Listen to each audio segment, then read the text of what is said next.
ಪ್ರಭು, ನನ್ಗೆ ಯಾಕೋ ಸುಮ್ಮನೆ ತೊಂದರೆ ಸಿಗೋಗೋತೀವಿ ಅಂತ ಅನಿಸ್ತಾ ಇದೆ. ಪ್ರಭು, ನಿಮ್ಗೆ ಯಾರಿಗೂ ಭಯ ಆಗ್ತಿಲ್ವೇನ್ರು? ಹಾ, ಏನ್ ಭಯ? ನಮಗ್ ನೀನಿದ್ಯಾ? ನಾನೆಲ್ಲ ಇದ್ದೀನಿ. ಇಲ್ಲೇ ಇದೆಯಲ್ಲ, ನಮಗೂ ಇರೋ ಜಾಗ ಬೇರೆ ಕೊಟ್ಟಿದ್ದೇನೆ ಟೆರೆಸ್ ಅಲ್ಲಿ.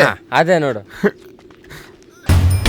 ನೀವು ನನ್ನ ರೋಡ್ ತಂದ್ಬಿಡ್ತೀರ ಕಣ. ಇವಾಗ ಎಲ್ಲಿದ್ಯೋ? ಸಿದ್ಧ, ಎಕ್ಸ್ಟ್ರಾ ಮಾತುಗಳು ಬೇಡ.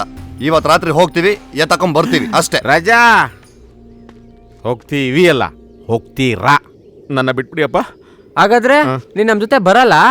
ಆ ಪರಮಶಿವ ಮೂರ್ತಿ ಬಾ ಅಂತಂದ್ರು ಬರಲ್ಲ ಕಣ್ರು. ಬರಲ್ಲ ಅಂದೆ ತಾನೆ, ಕಳ್ಸ್ಕೋ.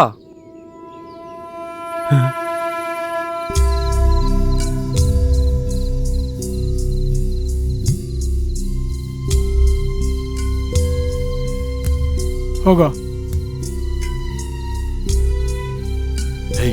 ಹೋಗೋ. ಏಯ್ ಹೋಗೋ.